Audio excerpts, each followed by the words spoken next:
Shalom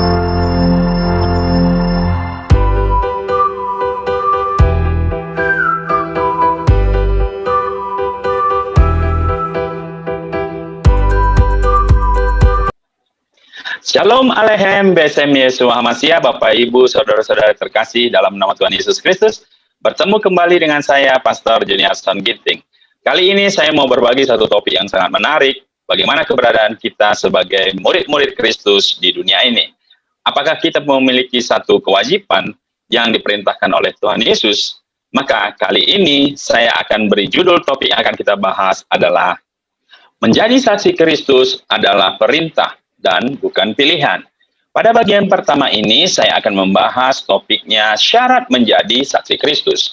Bapak Ibu yang terkasih, teman-teman semuanya, ketika kita menjadi murid Kristus, kita lahir baru, menerima Yesus sebagai Tuhan dan Juru Selamat dalam hidup kita, maka satu hal yang dijanjikan oleh Tuhan, bahwa keselamatan adalah satu kepastian dan bukan mudah-mudahan. Oleh karena ada kepastian keselamatan di dalam Kristus yang kita terima secara cuma-cuma, karena kasih karunia Tuhan, maka ada satu perintah yang Tuhan berikan kepada kita sebagai murid-muridnya, agar kita memberitakan kabar baik itu, yaitu Injil keselamatan kepada banyak orang, agar mereka juga beroleh keselamatan sama seperti kita lebih dahulu memperoleh keselamatan. Oleh karenanya, menjadi saksi Kristus itu adalah perintah, bukan pilihan. Jadi, bukan pilihan kita bisa atau tidak, tetapi kita harus memberitakan firman Tuhan. Kita akan membaca satu perikop dalam firman Tuhan, dalam Injil, yaitu perintah untuk memberitakan Injil. Matius 28 ayat 16 sampai 20. Demikianlah firman Tuhan. Dan ke-11 murid itu berangkat ke Galilea, ke bukit yang telah ditunjukkan Yesus kepada mereka. Ketika melihat dia, mereka menyembahnya, tetapi beberapa orang ragu-ragu. Yesus mendekati mereka dan berkata, "Kepadaku telah diberikan segala kuasa di sorga dan di bumi. Karena itu, pergilah, jadikanlah semua bangsa muridku, dan baptislah mereka dalam nama Bapa dan Anak dan Roh Kudus. Dan ajarlah mereka melakukan segala sesuatu yang telah kuperintahkan kepadamu. Dan ketahuilah, aku menyertai kamu senantiasa sampai kepada akhir zaman." Jadi dari perikop perintah untuk memberitakan Injil, ini adalah suatu perintah, jelas ini suatu perintah, bukan pilihan bisa tidak atau bisa kita lakukan, tetapi ini perintah yang harus dilakukan oleh murid-murid Yesus, oleh pengikut Kristus. Dari firman Tuhan ini, apa yang kita bisa peroleh dengan kata-kata, kita harus memberitakan Injil, kita harus menjadi saksi. Kenapa di dalam dunia ini, ketika kita sudah mengikut Yesus, kita perlu menjadi saksinya. Perlunya menjadi saksi. Apa relevansinya? Apa pentingnya? Nah, dikatakan bahwa dalam sebuah persidangan pengadilan, saksi adalah seseorang yang menyatakan apa yang dilihat atau dialami dalam suatu peristiwa. Jadi saksi itu adalah seseorang yang menyatakan apa yang dilihat atau dialaminya dalam suatu peristiwa. Jadi dia harus menjadi saksi mata, langsung, tidak boleh dari cerita orang. Tapi dia sendiri yang menyaksikannya. Itu namanya saksi. Lalu, yang diharapkan dari seorang saksi adalah kejujuran tentang apa yang dialaminya, dilihatnya. Bukan kata orang. Ya, jadi jelas. Saksi adalah dibutuhkan kejujurannya. Apa yang dilihatnya langsung, apa yang disaksikannya langsung, apa yang didengarnya langsung, apa yang dialaminya langsung. Dibutuhkan kejujuran seorang saksi. Bersaksi bagi Kristus bukanlah sebuah pilihan, tapi perintah. Artinya semua orang percaya harus menjadi saksinya yang efektif dalam kehidupan sehari-hari. Jadi di sini jelas bahwa kita sebagai murid Kristus itu harus menjadi saksi, bukan pilihan tapi perintah. Jadi kita harus menjadi saksi bagi orang-orang yang belum mengenal Kristus. Dengan harapan mereka juga beroleh kasih karunia, kabar baik dan keselamatan itu. Pertanyaannya, bagaimana atau jenis bentuk kesaksian orang percaya itu seperti apa? Jenis bentuk kesaksian orang percaya itu seperti apa? Menjadi saksi itu bisa dua cara. Yang pertama bersaksi secara aktif atau langsung. Ya, orang percaya yang bersaksi melalui kata-kata kesaksian, memberitakan Injil, menyampaikan traktat dan lain-lain kepada orang yang belum percaya. Jadi kita langsung bertatap muka dengan orang yang mau kita saksikan, ya. Kesaksian Kristus di dalam hidup kita yang kita alami bersama Kristus, yang kita rasakan, ya, yang kita alami bersama Kristus, itu kita sampaikan langsung bertatap muka kepada orang yang mau kita berikan kesaksian atau berita Injil. Ini cara yang pertama. Nah, cara yang kedua dikatakan apa? Bersaksi secara pasif. Tidak langsung, artinya kita tidak langsung bertatap muka bertemu dengan orang yang mau kita injili atau beritakan kabar baik. Nah, orang percaya yang bersaksi melalui kehidupan, artinya hidup kita menjadi surat terbuka yang dibaca dan dilihat oleh orang di sekitar kita. Melalui doa-doa, orang percaya bagi mereka agar menerima keselamatan dari Tuhan Yesus, ya. Jadi jelas kita dalam bersaksi tentang Injil keselamatan, kabar baik tentang Kristus, itu bisa dilakukan dengan dua cara, yaitu langsung bertemu dengan orangnya, face to face, atau secara tidak langsung, ya, melalui kehidupan kita. Kita ini adalah suratan yang terbuka. Demikian juga dengan doa-doa kita untuk orang-orang yang belum diselamatkan. Nah, jadi di sini kita tahu bahwa sebagai murid, kita diwajibkan, diperintahkan untuk menjadi saksi. Nah, cara bersaksi bisa langsung ataupun tidak langsung. Bisa langsung aktif dan tidak langsung pasif. Nah, oleh karena itu, kita mau belajar. Kalaulah kita sudah tahu cara bersaksinya dan apa yang akan kita saksikan. Nah, ada syarat-syarat untuk menjadi saksi Kristus yang efektif. Satu hal bahwa kita mau menyampaikan kabar baik. Jadi fokus pekabaran kita, fokus kesaksian kita adalah berbicara tentang Kristus, tentang Yesus, dan apa yang kita alami bersama Yesus. Jadi bukan yang kata orang, tetapi yang kata kita tentang Kristus, apa yang kita alami bersama Kristus dalam sepanjang kehidupan kita. Nah, apa yang berubah dari kehidupan kita ketika kita mengenal Kristus? Itu yang mau kita saksikan. Nah, oleh karenanya, menjadi seorang saksi ada syarat-syaratnya. Nah, kita akan belajar apa itu syarat yang pertama. Pertama, seorang saksi harus memiliki hati belas kasihan terhadap jiwa-jiwa yang belum diselamatkan. Jadi jelas, syarat penting bahwa untuk memberitakan Injil, menjadi saksi Kristus, harus memiliki belas kasihan terhadap jiwa-jiwa yang belum diselamatkan. Belas kasihan ini menjadi modal utama untuk menjadi saksi.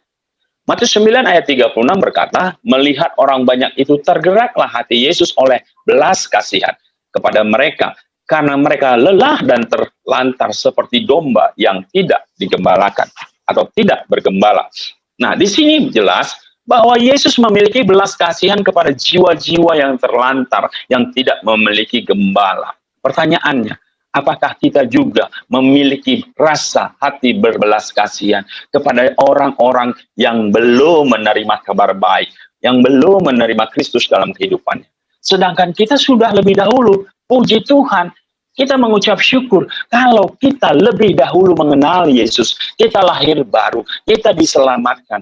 Pertanyaannya, apakah kita juga memiliki hati belas kasihan buat orang lain juga diselamatkan?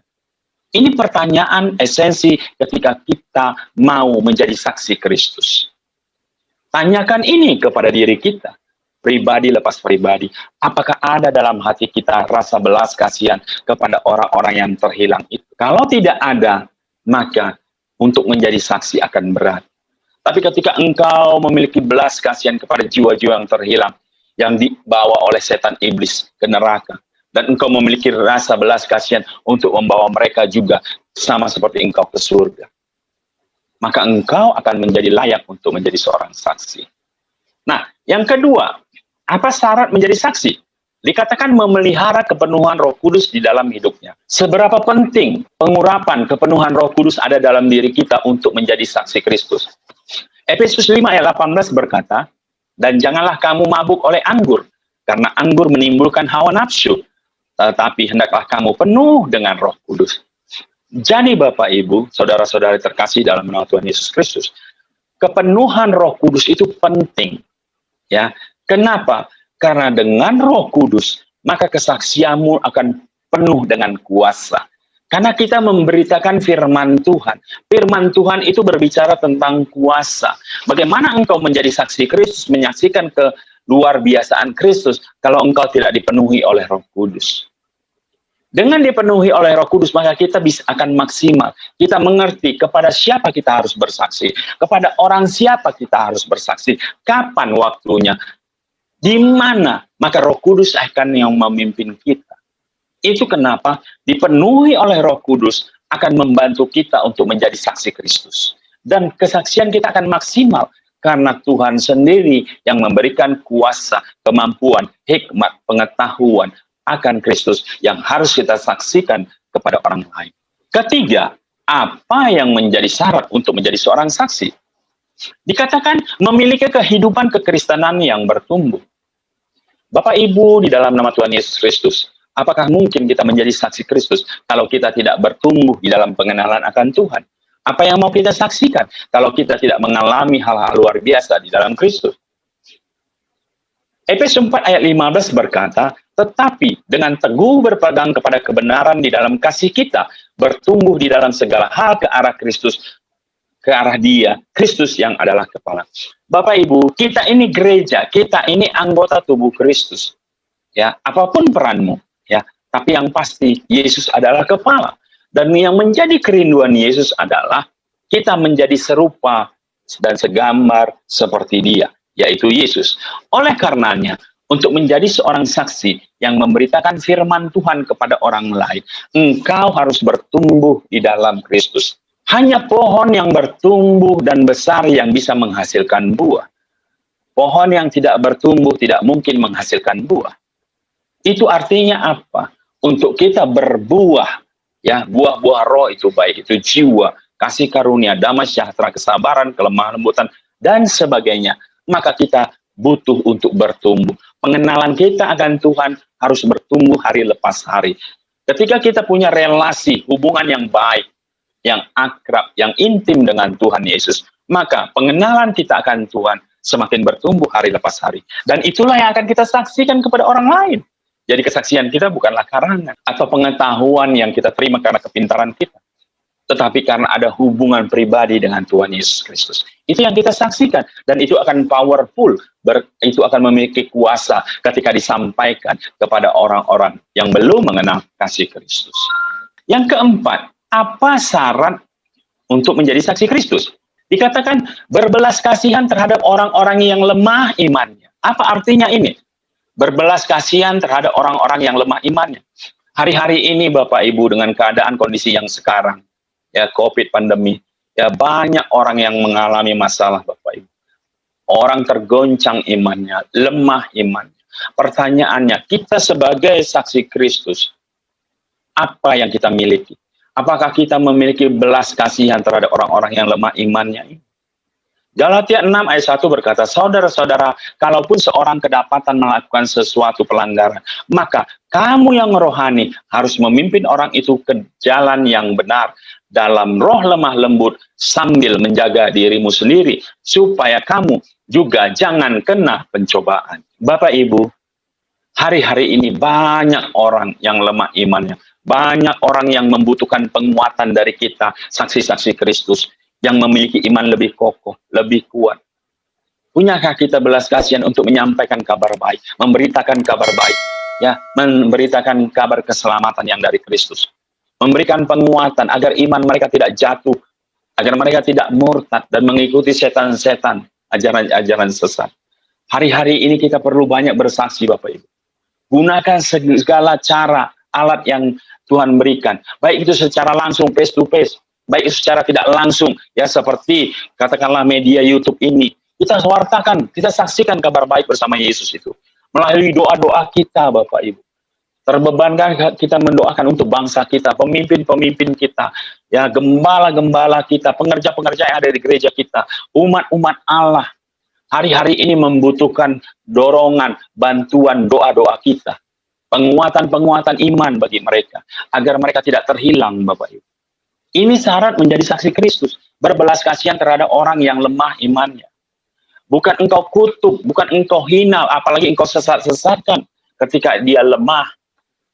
Kalau memang ada yang salah, katakan mana salah dan benarnya. Tapi kuatkan dia. Bisa jadi dia tidak tahu kebenarannya. Atau bisa jadi dia tertipu ya oleh ajaran-ajaran yang menyesatkan. Jangan kita menjadi ambil bagian untuk menyesatkan dia, tapi harus kita kuatkan. Kita tunjukkan mana salah dan benarnya. Ya, bagian kita itu. Biarlah Tuhan yang menjadi hakim yang agung. Ya, tapi kita sampaikan terus tanpa henti. Ya, kebenaran-kebenaran itu terus. Dan kita berdoa, Tuhan yang memberikan kemurahan bagi dia untuk mengerti kebenaran. Yang kelima, apa syarat menjadi saksi Kristus? Yang memiliki kerelaan hati untuk memberitakan Injil damai sejahtera. Bapak Ibu, kerelaan hati ini penting. Ya, karena ketika kita memberitakan Injil, itu adalah suatu kehormatan yang Tuhan berikan kepada kita untuk memberitakan firman-Nya, kata-katanya. Ya, Efesus 6 ayat 15 berkata, kakimu berkasutkan kerelaan untuk memberitakan Injil damai sejahtera. Jadi, untuk memberitakan kabar baik, menjadi saksi ini dibutuhkan kerelaan, Bapak Ibu. Ya, untuk memberitakan Injil. Ya, karena kita tidak dibayar. Ingat, keselamatan yang sudah kita terima juga Tuhan kasih gratis, Bapak Ibu. Kita tidak membayarnya. Jadi kita pun harus menjadi saksi memberitakan firman Tuhan dengan rela hati, bukan dengan baksaan atau dibayar, Bapak Ibu. Satu kebanggaan, kehormatan ketika engkau memberitakan firman Tuhan. Alangkah sedihnya jika engkau tidak diberi kesempatan lagi untuk menyampaikan kabar baik. Jadi selagi engkau masih dipakai oleh Tuhan, syukuri itu, hormati itu, mengucap syukur, gunakan yang maksimal, Bapak Ibu. 2 Timotius 4 ayat 2 berkata, beritakanlah firman, siap sedialah baik atau tidak baik waktunya, nyatakanlah apa yang salah, tegurlah dan nasihati dengan segala kesabaran dan pengajaran. Bapak Ibu, lihat, kita juga harus memberitakan firman Tuhan, baik itu keadaannya baik atau tidak baik waktunya. Ya, nyatakanlah apa yang salah. Ingat, kita harus menyatakan apa yang salah dan yang benar. Tegurlah dan nasihatilah dengan segala kesabaran dan pengajaran. Ya, kita tidak perlu menyesatkan, Bapak Ibu. Tapi yang salah, kasih tahu, tegur jika dia salah. Dengan kesabaran dan pengajaran. Berikan pengertian-pengertian. Ya, supaya orang yang salah ini tidak terhilang, Bapak Ibu. Ya, jangan karena dia sudah salah, ya dia tersesat. Lalu kita sesatkan, kita tuduh sehingga dia berkecil hati, bahkan dia hilang dan murtad, Bapak Ibu. Ini bagian kita hari-hari ini. Banyak orang yang salah, tersesat, karena dia belum tahu kebenarannya. Oleh karena itu, bagian kita apa? Sampaikan yang benar mana, yang salah mana. Sampaikan, itu tugas kita, Bapak Ibu. Biarlah hakim yang agung, ya hakim yang adil itu Tuhan Yesus yang akan menghukum. Bagian kita bukan untuk menghukum. Kita mengingatkan yang benar, yang salah. Tegur jika yang salah. Semaksimal yang bisa kita lakukan. Itu bagian kita. Karena Tuhan Yesus mengatakan apa? Ampuni 7 kali, 70 kali. Tidak terbatas. Tuhan saja mau mengampuni kita, orang yang berdosa, yang tidak memiliki harga apapun tanpa pembenaran dari Tuhan. Masakah kita tidak mengampuni orang yang bersalah, Bapak? Ada masanya orang mengerti kebenaran, tetapi ada masanya juga orang belum mengerti kebenaran. Kita mengucap syukur kalau kita mengerti kebenaran, tapi jangan paksakan orang lain untuk mengerti kebenaran jika mereka memang belum mengerti. Kita lakukan bagian kita, Tuhan yang akan melakukan bagian Tuhan. Setelah itu kita doakan, Bapak. Yang terakhir, apa itu syarat ya menjadi saksi Kristus? Rela untuk menderita. Jadi Bapak Ibu, menjadi saksi Kristus kita juga harus rela ya untuk menderita. Matius 5 ayat 10 berkata, berbahagialah orang yang dianiaya oleh sebab kebenaran, karena mereka lah yang mempunyai kerajaan sorga. Jadi Yesus mengajarkan, dan Yesus sudah mewanti-wanti, jika engkau menjadi saksi Kristus, maka engkau harus siap rela untuk menderita. Karena akan ada orang yang menghinamu, menyakitimu, mengintimidasimu, menindasmu karena kabar baik itu. Tapi Tuhan Yesus katakan, berbahagialah orang yang dianiaya oleh sebab kebenaran, oleh sebab Kristus, oleh sebab engkau menyampaikan kabar baik Injil itu. Berbahagia, karena kata Tuhan. Kenapa kita berbahagia? Karena kita yang punya kerajaan sorga, Bapak Ibu. Jadi kalau engkau mau jadi saksi, engkau harus siap sedia, rela untuk menderita. Mengikut Yesus pikul salib, sangkal diri, Bapak Ibu. Tidak yang enak-enak saja. Tapi Tuhan juga kasih kesempatan untuk iman kita diuji. Apakah dengan penderitaan kita tetap berpegang teguh, tekun dalam Yesus. Ini penting. Di sini bisa saya sampaikan Bapak Ibu, apa yang menjadi topik kita, ya. Ini bagian pertama, nanti akan saya lanjutkan dengan bagian kedua, yaitu apa dampak dari kesaksian kita dan bagaimana cara kita bersaksi. Pelajaran ini saya ambil dari referensi Bapak Ibu, ya, ada dasarnya, ya, dari divisi pengajaran, ya, ini Komseri 100, ya, dari GBI, Gatot Subroto, ya, kebetulan saya bergereja di GBI Bapak Ibu, ya, juga dari terjemahan baru Bible, Indonesian Bible Society, ya, terjemahan baru Bapak Ibu. Nah, jadi demikian Bapak Ibu yang bisa saya sampaikan pada topik kali ini. Nanti akan saya lanjutkan pada topik bagian kedua, yaitu bagaimana dampak dari kesaksian dan bagaimana cara memulai kita bersaksi. Nah, jangan lupa Bapak Ibu bantu like dan subscribe juga Isu Broadcast Channel dan bagikan kepada banyak orang agar mereka juga boleh mengenal firman Tuhan dan mereka juga boleh diberkati. Terima kasih Bapak Ibu, Tuhan Yesus memberkati.